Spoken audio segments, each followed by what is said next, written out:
поредна измишльотина на мързеливи работници или исторически и икономически обоснован резултат от въвеждането на технологиите, от изкуствения интелект, би била 32-часовата работна седмица. По тази тема ще разговарям с доктора на историческите науки, професор по икономика Пенчо Пенчев в продължение на нашия професорски подкаст, както вече всички го наричат.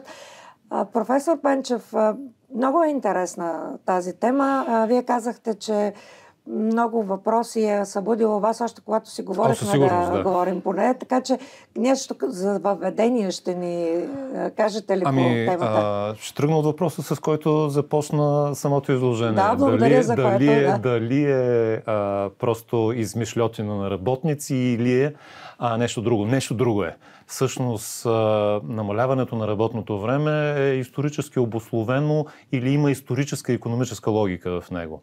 Най-много работниците, особено наемните работници, работят преди около 150 години. Тогава работният ден е между 10 и 18 часа в зависимост от индустрията, за която говорим, в зависимост от възрастовите особености и половите особености на хората, които са наемни работници. Но с времето, ако проследим тенденцията до толкова, доколкото имаме данни, ще видим, че от последните 150 години, особено в високо развитите индустриални държави, имаме разлики между държавите, но трайно устойчива тенденция към намаляване на часовете труд, които се полагат от работниците в рамките на годината. И първата революция в тази посока прави... Първия забележим такъв положителен резултат от намаляването на работното време е от Хенри Форд, което е класически пример. През 1914 година Хенри Форд е достатъчно добре известно име. Хенри Форд намалява работната седмица на 5 дена, а работния ден на 8 часа. И удвоява надниците на своите работници. Напукна всички предсказания, които му предричат, че това вероятно ще доведе до фалит на неговата фирма, до проблеми с бизнеса му и така нататък. Но тъкмо напротив, благодарение на това той привлича най-качествените работници, които са и по-добре мотивирани, и всъщност фирмата му от тогава нататък има и различни други фактори за това да спомогне, но фирмата му започва наистина сериозния си растеж, за да стане това, което всички знаем. Днес всички знаят за какво става дума. Тук в последните години, сякаш, може би даже последната година, особено след като това, което се случи по време на COVID, даде основание да сме сигурни, че някои неща могат да се вършат и хоум офис, някои неща могат да се вършат и по-ускорено, по-интензивно. Сякаш отново дойде на дневен ред тази тема с намаляването на работната седмица. Интензификацията на труда с това започна. Тя е постоянна тенденция от времето на индустриалната революция, от времето на края на 18-ти, началото на 19 век. Това е непрекъснат процес, който от една страна се движи от технологичните подобрения, от иновациите и тяхното приложение в различни производства, от друга страна и от социалната, от обществената настройка спрямо труда.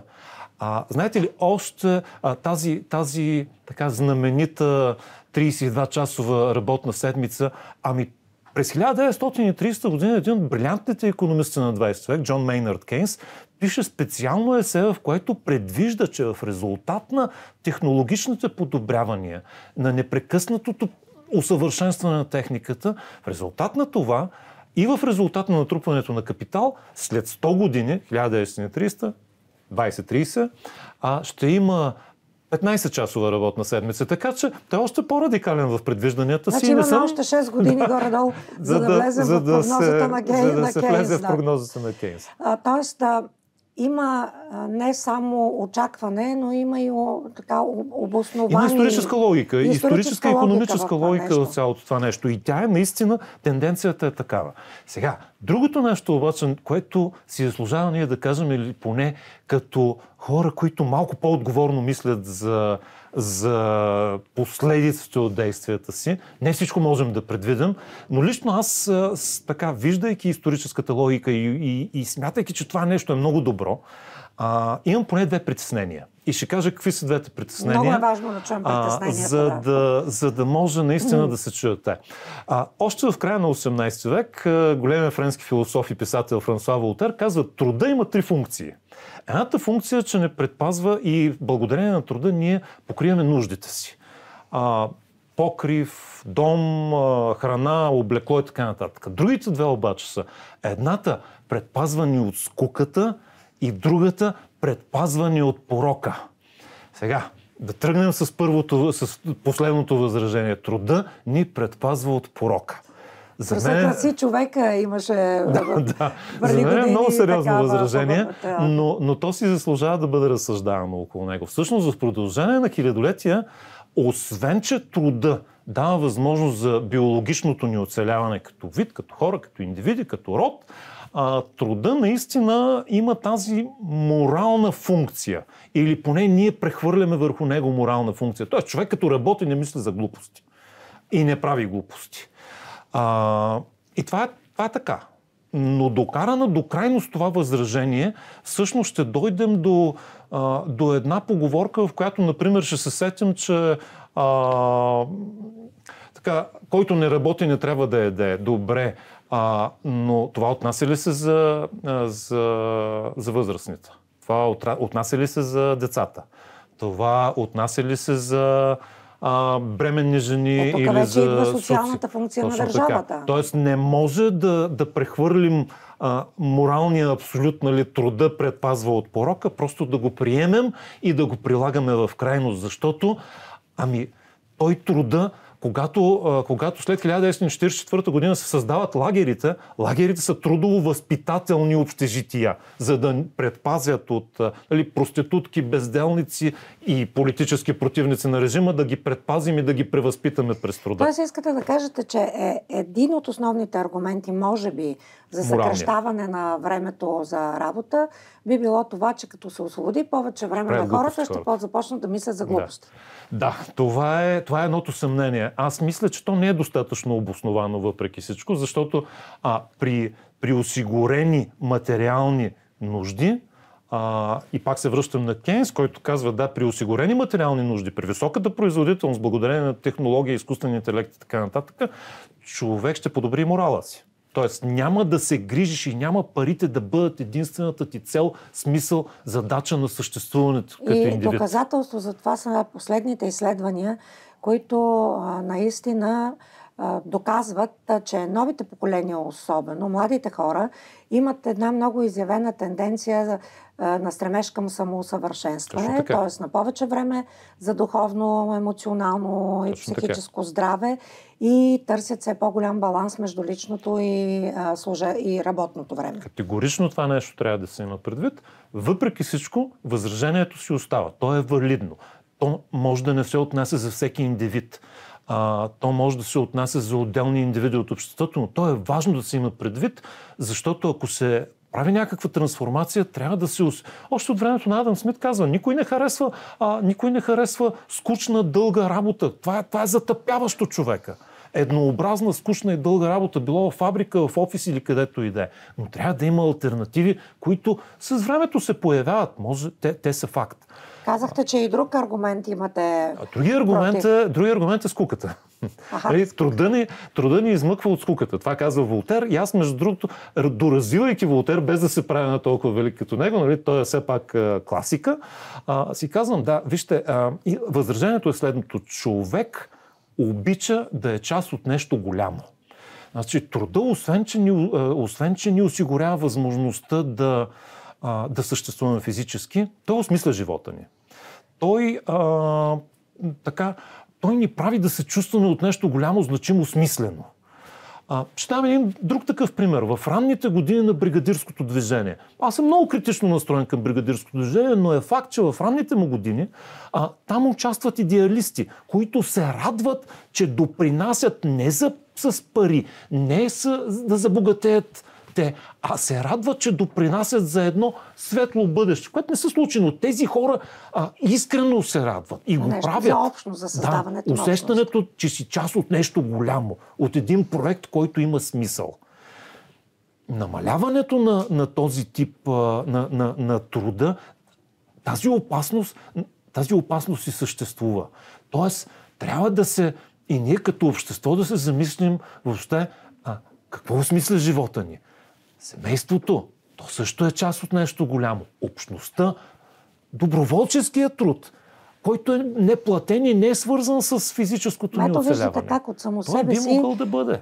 Виждате как от само себе си, като че ли всички тези навлизащи все повече при нас традиции, форми на различни видове труд, доброволчеството, участието в различни акции извън работното място, труда в малки общности, където, да кажем, хората рисуват, плетат, правят някакви неща.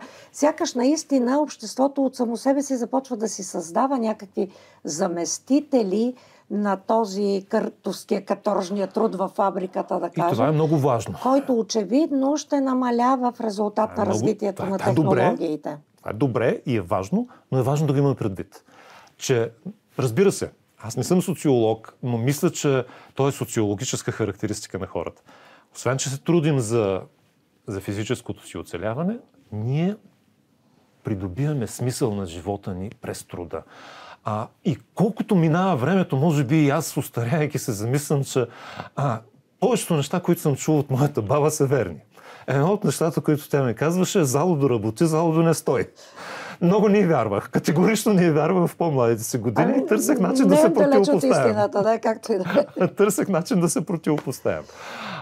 Категорично вярвах в това, че понякога мързела е в състояние когато човек иска да избегне тежкия труд и тежестите на труда, това може да роди иновации, изобретения, подобрения.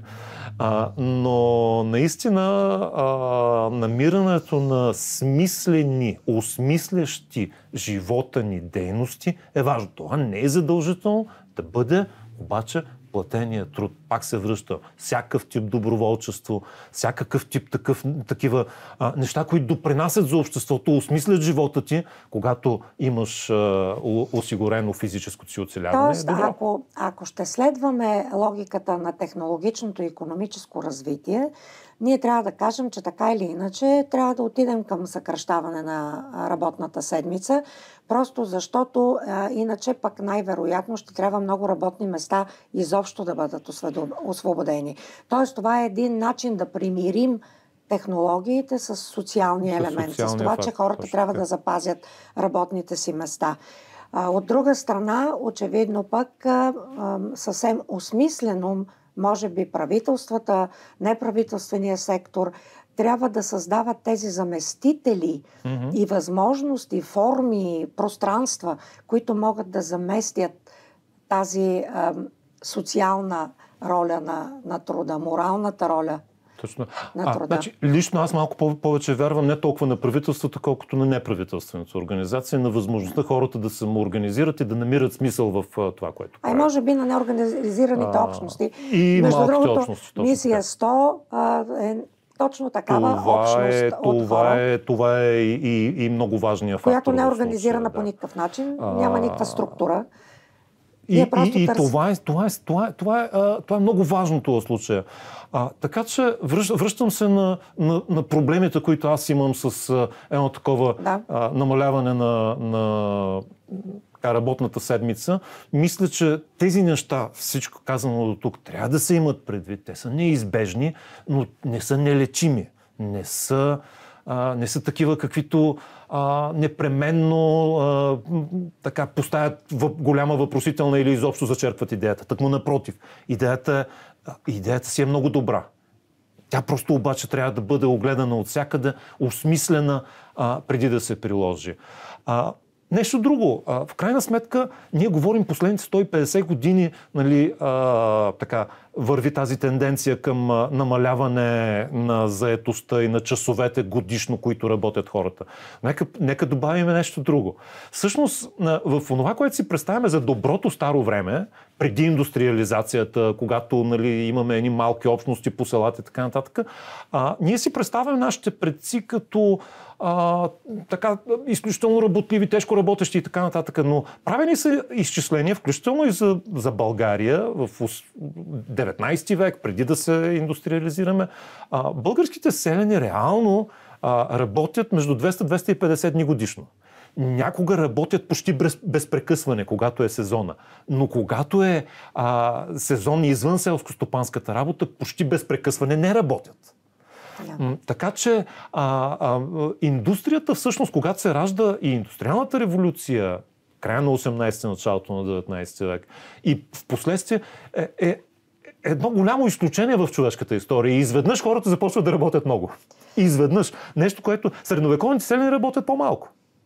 Факт. Аз много се радвам, че разговорът ни прерасна от един по принцип разговор за намалената работна седмица в такъв философски разговор за ролята на труда. Факт е. И че се връщаме все пак на тази тема, защото ми се струва, че отсъствието на разговор, отсъствието на идеология по отношение на труда е в основата на това да се разрушават и ценностите на обществото ни. Тук е ролята и значението и на това, което казахме, морала. Значи, труда, злоупотребата с неговата политическа злоупотреба е лошо, но неговото пренебрегване също е лошо. Много е важно обществото и ние като хора, като индивиди първо и след това като общество да достигнем до някакво разбиране, че труда не винаги е в полза и единствено и само за да оцеляваме физически. Много е добре иновации, технологични подобрения, това, че производителността нараства. Наша отговорност е като преподаватели, като общество, като самоорганизиращи се хора, като мислещи тръстики, да намерим начин да си осмисляме живота без ужасяващо тежката грижа за физическото оцеляване. Да, защото в доброто старо време, когато са работили малко, са умирали много. 50% от хората през средновековието, 50% от децата не са доживяли до първия си рожден ден. Сега не е така. Сега тази ужасяваща статистика изчезва. И мислите, че труда има отношение към това?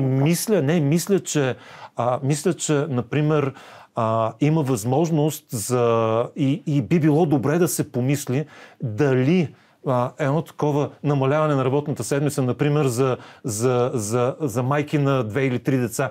Това е труд 24 часа. Това безспорно е такъв труд. Дали те не трябва да са първите? Да, това е една тема с продължение. И на места го правят, според мен. Аз много ще се радвам, ако се съгласите, да се включите в нашия експертен екип, който работи по темата за намаляване на работната седмица. Ние предприехме такава кауза, нека да кажем, в мисия 100, да намерим повече гледни точки, да информираме хората, да намерим плюсовете и минусите, да инициираме някакви процеси, в които наистина да се върви към, разбира се, не хаотично, към планово, измислена, обоснована, съобразена с всички фактори промяна, която наистина да доведе до синхрон между технологиите и социалната същност и интереси на хората и на обществото, която да ни даде повече свободно време, която да освободи време за семействата и за децата и която наистина да има 100% положителен ефект за всички заинтересовани и засегнати страни. Друга тема обаче ще разговаряме в друг разговор и тя е моята болна тема. Не е ли време да разделим Министерство на труда и социалната политика на труд и социална политика, които са две коренно различни неща, а възприемането им като едно и също е една друга идеологическа предпоставка, която ще ни попречи и в бъдеще да направим така, че хората да могат да забогатяват от труда си, защото винаги ще се възприема, че има достатъчно от това, което има достатъчно да оцеляват. Смисъл, как да кажа, аз имам още по-радикална идея. Ако трябва да се... когато има министерство, то министерство съществува, за да си създава илюзия за това, че работи. Не знам дали ако не го премахнем изцяло, няма така да се решат нещата, но нека не ставаме прекалено радикални. Супер! Тема с продължение. Много ви благодаря за този разговор. Ще продължим да си говорим по проблемите за труда, не само като технология, не само като работна седмица, но и за ролята на труда в нашия социум, ролята на труда при възпитанието на децата ни и най-вече за ролята на труда в създаването на един по-добър живот за всички ни.